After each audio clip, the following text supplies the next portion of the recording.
Salut à tous et bienvenue à cette nouvelle leçon du cours d'initiation à JavaScript.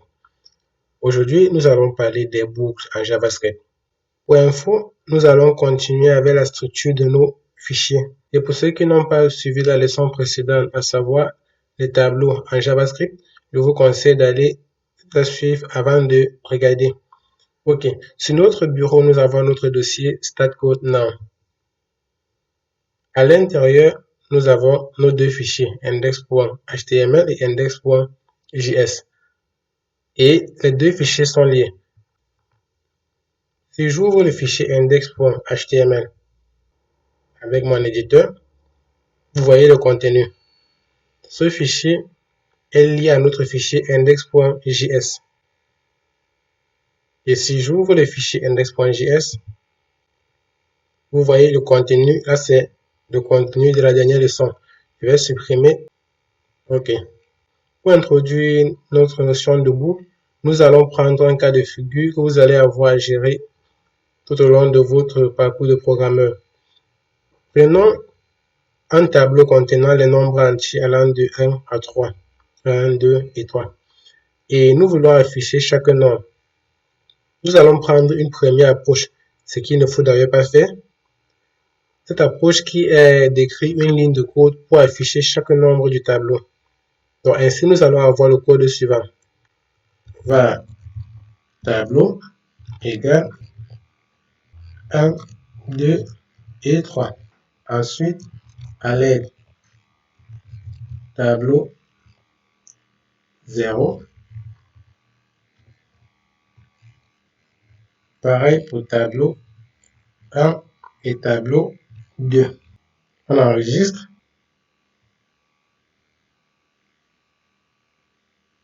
Vous voyez, ça affiche bien la première valeur qui est 1. Si je dis OK, deuxième valeur qui est 2. Et si je dis OK, troisième valeur qui est 3. Vous pouvez vous rendre compte qu'il marche bien, le code. Il affiche les nombres 1, 2 et 3 comme prévu. Mais il y a des problèmes avec cette approche.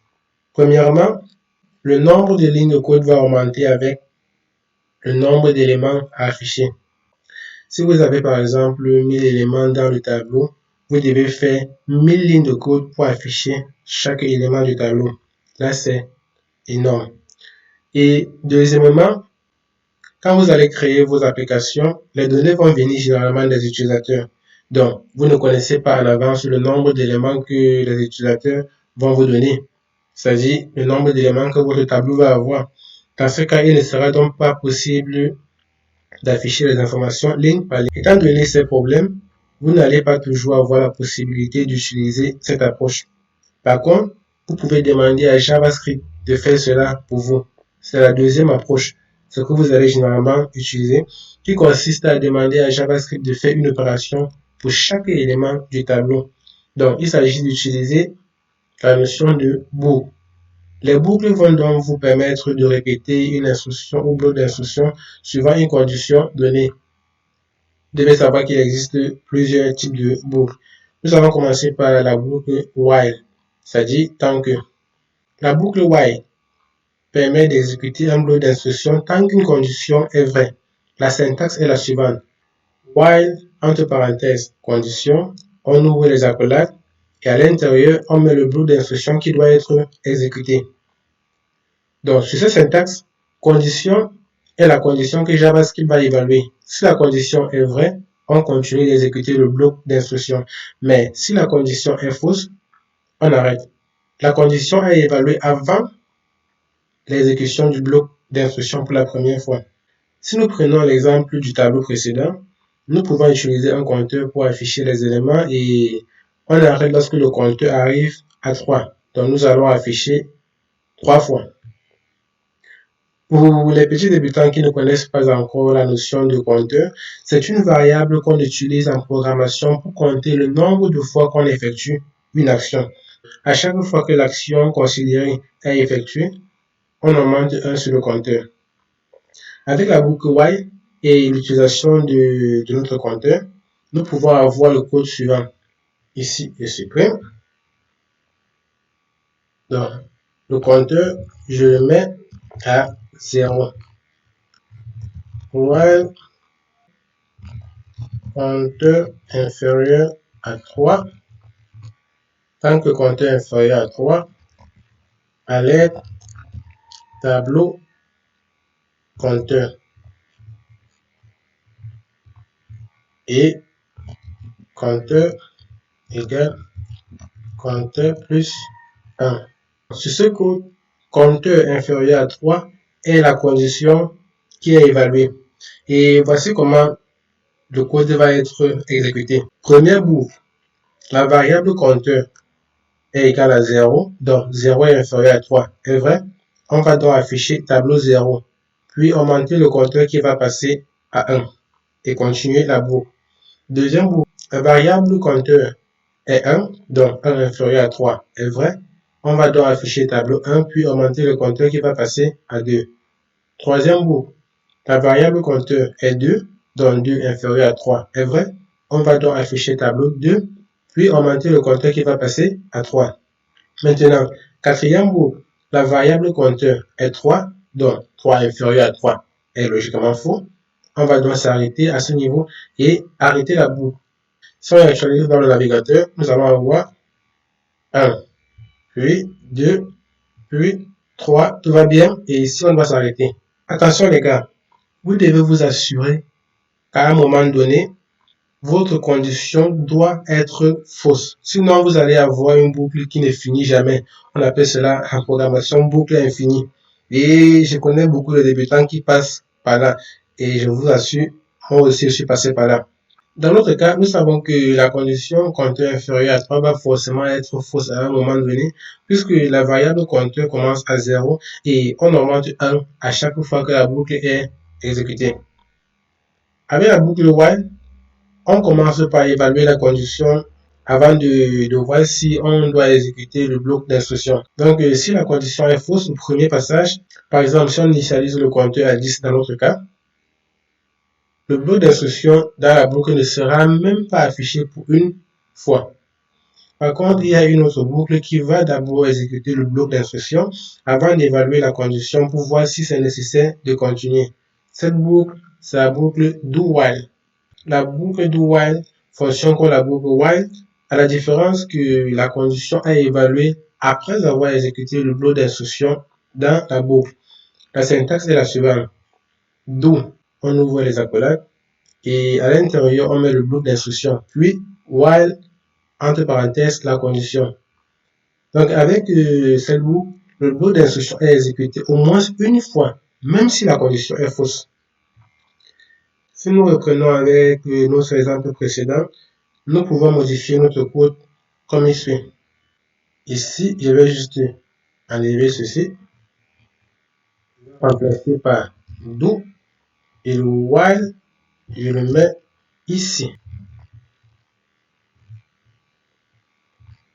Si nous réactualisons notre navigateur avec cette nouvelle modification, 1, c'est bon, 2, c'est bon, et 3, c'est bon. Ok les gars, la prochaine boucle, c'est la boucle for. For pour dire pour. Dans les boucles précédentes, while et do while, la gestion de la condition et celle de notre compteur sont faites séparément. Avec la boucle for, l'initialisation du compteur, son incrémentation et la gestion de la condition se font au même endroit. La syntaxe est la suivante. For, entre parenthèses, initialisation, point virgule, condition, point virgule, incrémentation, on ferme la parenthèse et dans les accolades, on met le bloc de code. L'initialisation permet de mettre en place les variables qui vont servir pour la condition. Condition, c'est la condition à évaluer avant l'exécution du bloc de code. Et incrémentation permet de faire évoluer les variables pour permettre d'atteindre la fin de la boucle. Exemple. Toujours en prenant l'exemple de notre tableau précédent, nous allons avoir le code suivant. Je vais supprimer notre compteur et tout ce qui vient après. For, entre parenthèses, i égale 0, i inférieur à 3, i égale i plus 1. On ouvre les accolades. À l'intérieur, ce qu'on va faire, c'est afficher le tableau i. Tableau i. Sur ce code, nous avons i égale 0, c'est l'initialisation du compteur i. I inférieur à 3, c'est la condition qui va être évaluée. Et après chaque bout, on augmente 1 sur la valeur de i. Avec cela, nous sommes sûrs qu'à un moment donné, i va être supérieur ou égal à 3. Et nous allons arrêter notre boucle. Si nous enregistrons, vous voyez, 1, 2 et 3. Sur ce code, l'instruction i égale i plus 1 peut être simplifiée en utilisant i++. Dans l'exemple précédent, nous avons utilisé un compteur pour parcourir le tableau dans nos boucles, mais il est également possible de parcourir le tableau sans avoir besoin d'un compteur. Dans ce cas, on utilise la boucle for each. La boucle for each est une méthode du tableau qui permet de parcourir directement ce tableau élément par élément. Chaque élément est passé en paramètre à une fonction et c'est à nous de définir cette fonction. La syntaxe de cette boucle est la suivante. Tableau.forEach, entre parenthèses, fonction, entre parenthèses, des paramètres de la fonction, ici élément. Et en calculette, on met le bloc d'instruction qui va être exécuté. Avec cette boucle, vous avez donc une fonction et pour chaque élément du tableau, l'élément est donné comme paramètre votre fonction. Vous pouvez faire votre traitement dessus comme pour les boucles précédentes. En prenant l'exemple d'affichage des éléments de notre tableau précédent, nous allons avoir le code suivant. Je vais supprimer ceci. OK. Tableau.forEach function entre parenthèses élément et entre accolades à l'aide élément. OK. Aussi simple que ça. Si nous enregistrons,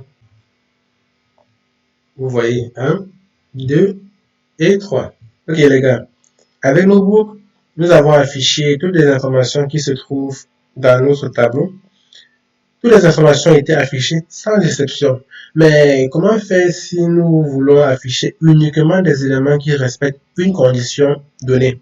Par exemple, n'afficher que des nombres pairs ou encore si nous avons des écrans dans le tableau, n'afficher que des écrans qui ont une taille de plus de 17 pouces. Pour gérer cette situation, on utilise des structures conditionnelles. Et cela fera l'objet de notre prochaine leçon, les structures conditionnelles en JavaScript. D'ici là, si vous avez aimé cette leçon, n'hésitez pas de liker, de vous abonner si ce n'est pas encore fait, et de partager avec vos amis qui sont dans le besoin. Alors les amis, à plus.